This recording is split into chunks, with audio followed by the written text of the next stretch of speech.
What if your whole life is just an illusion? Are you sure you truly know your family, your partner?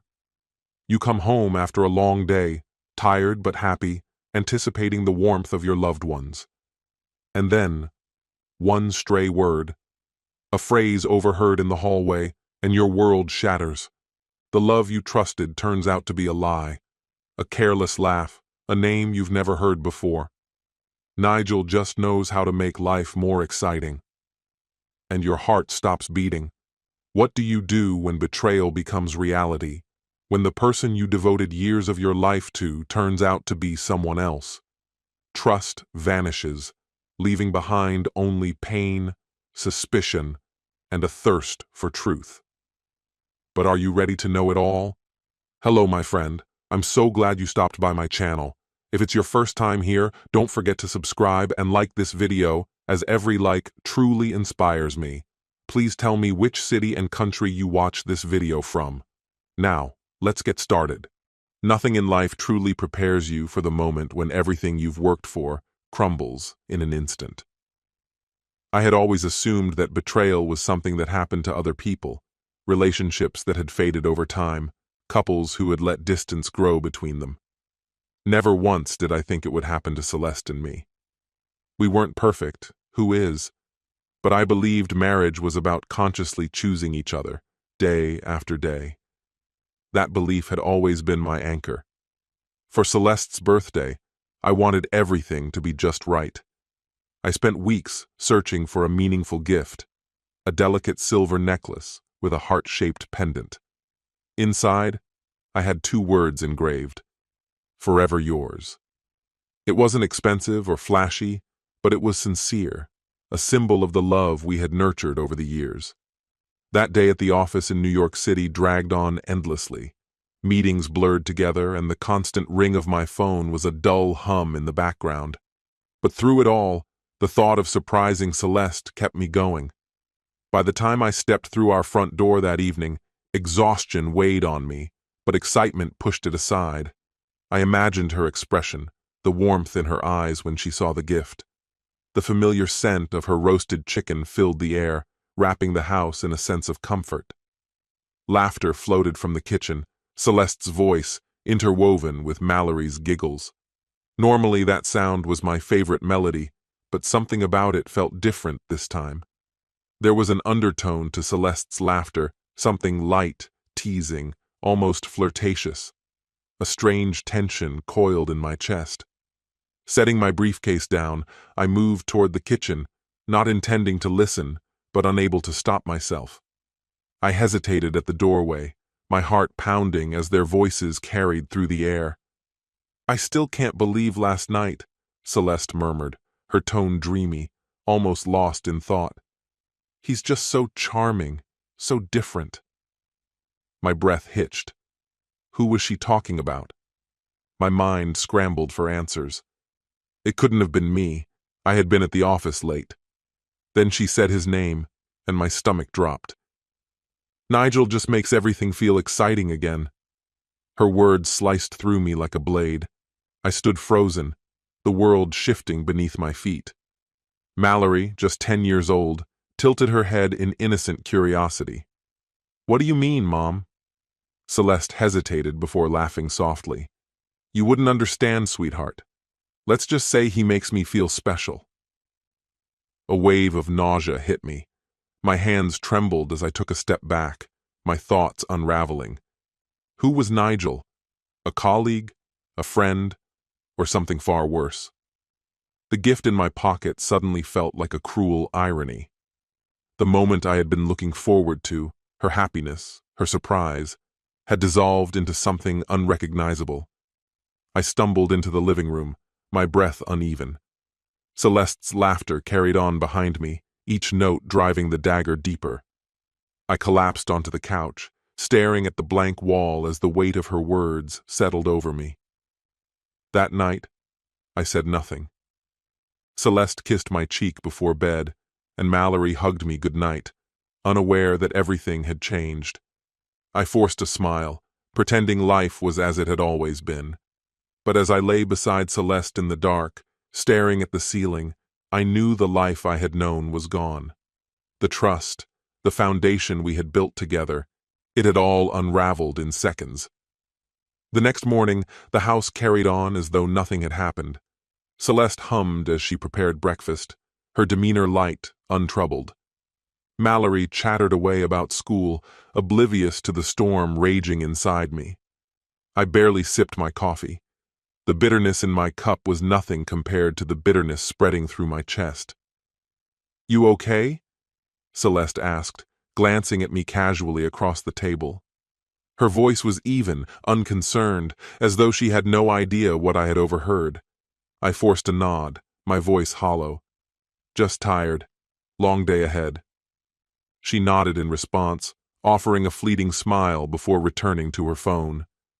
I studied her, searching for any trace of guilt, but if she felt any, she concealed it well. If there was regret in her heart, she wasn't letting it show. I wasn't ready to confront her. Not yet. I needed something solid, proof that she couldn't twist, couldn't deny. The thought of facing her unarmed filled me with dread. What if she deflected? What if she turned it against me? I couldn't risk that. So, I watched. I became an observer in my own home. Every glance she exchanged with Mallory, every text, every hushed phone call, I analyzed everything. It felt wrong, intrusive, but I couldn't ignore the nagging feeling that what I had heard was only the beginning. Then, one evening, while Celeste showered, I found myself standing before her phone. It rested on the counter, silent and still. My hands trembled as I picked it up, my pulse hammering in my ears. I hesitated, caught between the desperate need for answers and the fear of what I might find. The lock screen yielded without resistance. She had never changed her password. And there it was, his name, right at the top of her messages, Nigel. I opened the conversation. At first, the messages seemed innocent, light-hearted jokes, casual conversations, but as I scrolled, my stomach tightened. "Nigel, last night was amazing. I can't stop thinking about you." "Celeste, I feel the same." My vision blurred. My breath came in shallow gasps. The fear that had been gnawing at me was no longer just fear. It was real. If only we could go back. The words sent a sharp twist through my gut. Every message felt like a fresh cut, slicing deeper than the last. My fingers trembled as I captured screenshots, each one irrefutable proof. This wasn't a misunderstanding. This was real. It was happening. The next evening, I sat alone in the dim glow of the living room, my phone a weight in my palm.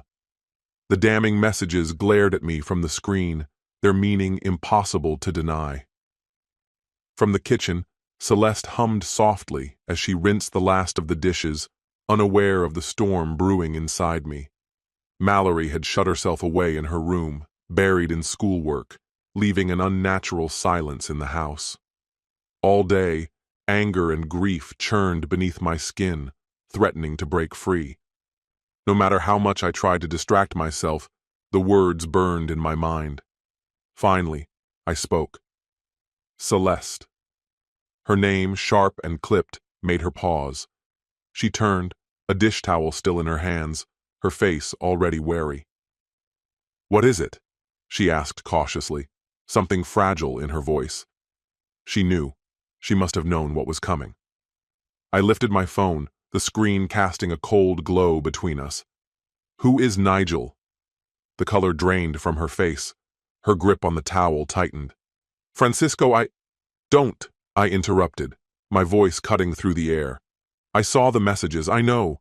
Don't insult me by pretending otherwise." She inhaled sharply, her eyes wet as she turned away. "It's not what you think," she murmured. "Then explain." My voice was a low tremor, barely containing the fury roiling beneath. "Because from where I'm standing, it looks exactly like you've been sneaking around behind my back." She hesitated, twisting the towel between her fingers. When she finally spoke, her voice was barely above a whisper. "I never meant for this to happen. It just did." A bitter laugh escaped me. It just did, I echoed, incredulous. You don't just fall into an affair, Celeste. You made a choice. You betrayed me. That was when she crumbled. Her knees buckled, and she sank into a chair, shoulders shaking with sobs. I stood frozen, torn between the love I once felt and the unbearable weight of her betrayal. The days that followed were a slow descent into chaos. We only spoke when absolutely necessary, our words empty and brittle. The tension wrapped around us like a suffocating fog. Even Mallory noticed. The light in her eyes dimmed, replaced by something uncertain, something wary. One night, I found her sitting cross-legged on her bed, staring down at her hands. I knocked softly, and she looked up, hesitation clear in her expression. "Dad?" she asked, her voice small. "Is something wrong?" I exhaled, the weight of it all pressing down. "Mallory," I began carefully, "do you know who Nigel is? Has your mother ever mentioned him?" Her face went pale. She looked away, fingers gripping the edge of her sleeve. "I didn't think you knew," she murmured. Her words hit like a blow. "You knew?" My voice cracked. "Mallory, why didn't you tell me?" Tears welled in her eyes. "I didn't know how," she whispered, voice breaking. "Mom said, she said he made her happy. She told me you wouldn't understand." A fresh wave of pain crashed over me. My daughter, the one person I thought I could always trust, had been carrying this burden alone. I pulled her into my arms, my own vision blurring. "None of this is your fault," I murmured. "You should never have been put in this position. I'm so sorry." After that, the weight of it all became unbearable. I had spent my life believing I could protect Mallory from pain like this, that I could shield her from the worst kind of heartbreak. But Celeste had pulled her into this mess, forced her to carry a truth too heavy for a child. The silence in the house grew heavier. Celeste and I barely exchanged words, and when we did, they were hollow and cold. Mallory, desperate to escape the tension, kept to herself, avoiding the spaces where we lingered. Our home had become a prison of unspoken truths. One evening, I decided it was time. Celeste sat at the kitchen counter, scrolling through her phone as if everything was normal. I stepped in and placed a manila envelope in front of her. She blinked up at me, confusion flickering in her gaze. "What's this?" she asked warily. "Proof." My voice was even, devoid of warmth. "Proof?" she echoed, her fingers hovering over the envelope. "Of what you've done," I said simply. "Of the fact that I'm not blind or stupid." Her hands trembled as she peeled open the envelope. Inside were the screenshots, the messages, the evidence of every stolen moment, every hidden betrayal. Alongside them was a timeline I had painstakingly pieced together. Dates, meetings, all the things she thought she had kept hidden. She flipped through the pages, her face paling with every revelation. "Francisco," her voice wavered. "I don't know what to say." "Then don't say anything." My tone was cold, final. "There's nothing left to say. I just wanted you to see the damage you've done." Tears slipped down her face as she sank into her chair. For a moment, I almost felt pity. Almost. But then I remembered. The betrayal, the lies, the destruction of everything we had built. "I'm filing for divorce," I said, my voice steady, unshakable. "I've already spoken to a lawyer." I would go to any lengths to ensure Mallory emerged from this as unscathed as possible. When I met Celeste's gaze, her face was frozen in disbelief. "Francisco, please," she whispered, desperation seeping into her voice. "Don't do this. We can work through it. I made a horrible mistake, but I still love you." Her words rang hollow, like an echo in an empty room. I held her gaze, my tone unwavering. Love doesn't mean betrayal. It doesn't mean deceit. And it certainly doesn't mean dragging our child into the middle of your recklessness. Without another word, I turned and walked away, leaving her alone with the weight of her actions. For the first time in weeks, a burden lifted from my shoulders. I had taken my first step toward reclaiming my life, and I had no intention of looking back. That evening, I knocked gently on Mallory's bedroom door. She was seated at her desk, exhaustion evident in her posture. When she looked up, her voice was barely audible. "Dad? What's going on?" I settled on the edge of her bed, exhaling slowly before speaking. "Mallory, none of this is your fault. What's happening between your mother and me is because of the choices we made. You are not to blame." Her eyes shimmered with tears as she shook her head. "But I knew, Dad. I knew and didn't tell you. I thought I was protecting Mom, but I just made everything worse." I pulled her into a tight embrace, holding her as she sobbed against my chest. "You're a kid, Mallory. You should never have been put in that position. That was your mother's responsibility, not yours." We stayed like that for a long time, her quiet cries soaking into my shirt as I gently stroked her hair. When she finally leaned back, I wiped away her tears and offered her a reassuring smile. "We're going to get through this," I promised. "You and me, no matter what." The next morning, I reached out to Caleb, the friend who had stood by me through so many storms. He listened intently as I laid out everything that had happened, his expression darkening with each revelation. When I finished, he leaned forward, his voice firm. "This Nigel guy sounds dangerous. If you want, I can look into him, find out exactly who we're dealing with." I hesitated for a moment before nodding. "Do it. I need to know everything." Over the next few days, Caleb used his connections to dig into Nigel's past, uncovering more than I had dared to imagine. Nigel wasn't just some meaningless affair. He had a pattern. He sought out married women, manipulated them, and discarded them when things became complicated. His history was riddled with lawsuits, shady business dealings, and whispers of criminal activity. Armed with this knowledge, I met with my lawyer again. "This isn't just about divorce," I told him. "I want to ensure neither Celeste nor Nigel can harm Mallory, or anyone else, ever again." When I confronted Celeste with the evidence, she recoiled, her voice trembling. "You're lying," she insisted. "He's not like that." I dropped the thick file onto the table in front of her.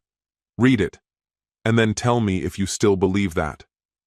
Hesitation flickered across her face before she slowly turned the pages. With each damning revelation, her expression grew paler. By the time she looked up, her eyes were brimming with unshed tears. "I didn't know," she whispered, her voice barely audible. "I had no idea who he really was." Her words did nothing to quell the anger simmering inside me. "No, Celeste. You didn't care. You didn't care about me, about Mallory, or about the damage you were inflicting on us. You welcomed this man into our lives, and now we're all suffering the consequences." She clutched the papers with trembling hands, silent tears slipping down her cheeks. I had seen this before, the regret, the sorrow. But this time, it felt selfish, as if she mourned for herself rather than for what she had done. When she finally spoke, her voice was barely above a whisper. "What happens now?" I folded my arms, my resolve hardening. "That depends on you. Are you going to continue pretending everything is fine? Are you going to ignore what this has done to Mallory? Or are you ready to face the consequences?" She remained silent, her expression empty. And in that moment, I knew. Celeste wasn't looking for redemption. She was simply trying to survive the storm she had created. "I've already spoken to my lawyer," I told her. "The divorce will be finalized soon. I will make sure Mallory is taken care of and protected from all of this. But you made your choices, Celeste. Now, you have to live with them." Mallory deserved the truth, even if it hurt. She had been kept in the dark for too long. A few days after my confrontation with Celeste, I sat her down in the living room, the weight of the conversation pressing heavily on me. Mallory, I began, keeping my voice steady, there's something I need to tell you. It's about your mother and me. She clutched a pillow to her chest, her eyes searching mine.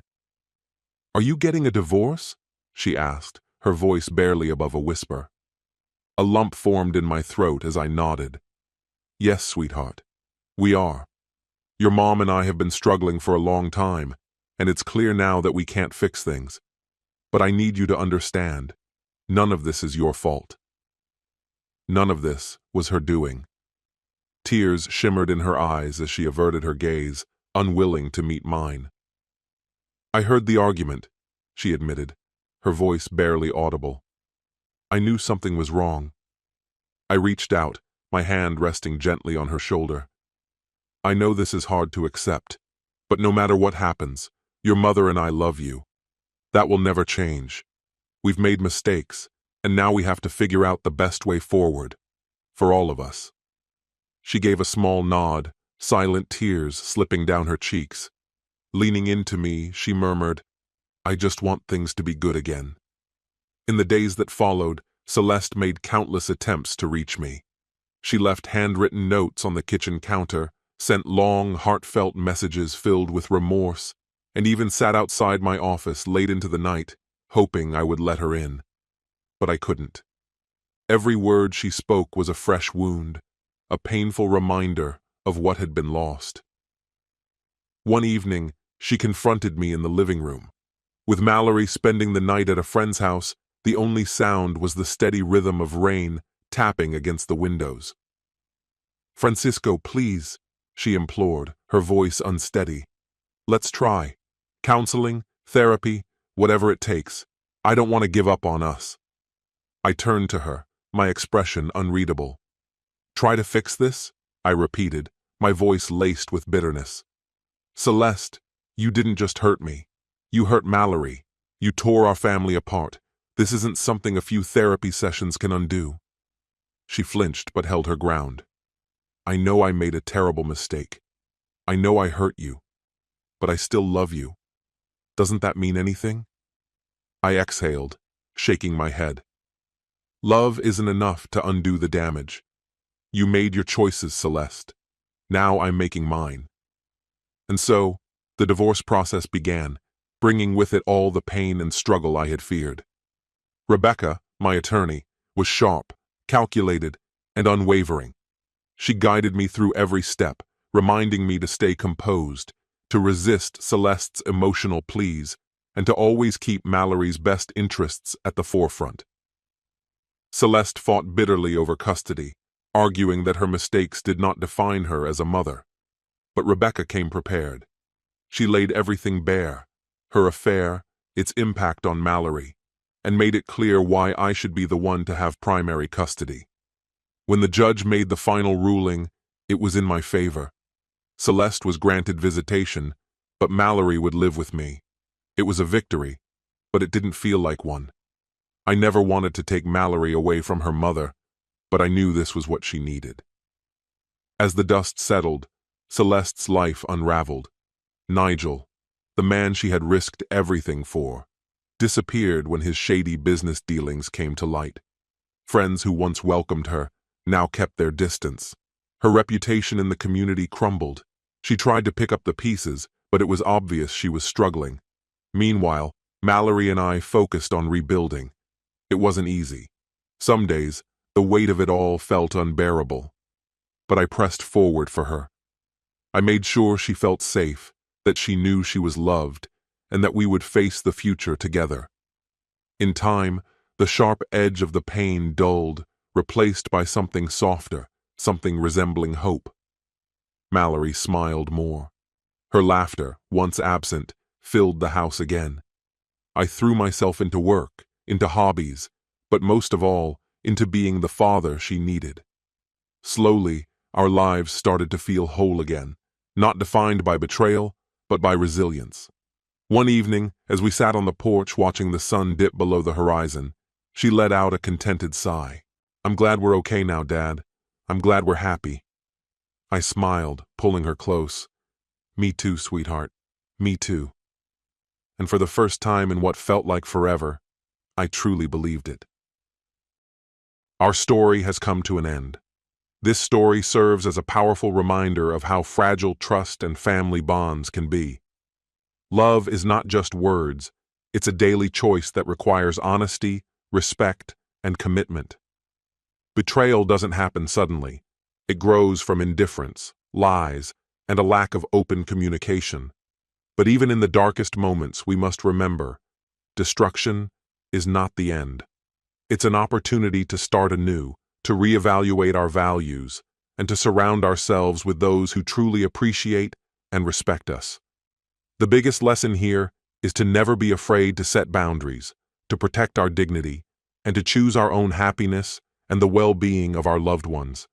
Because sometimes, the only way to save yourself is to walk away from those who are breaking you. What's your opinion? Share it in the comments, my friend. And if you like this story, check out other exciting videos on my channel. I'll say goodbye until the next video. See you.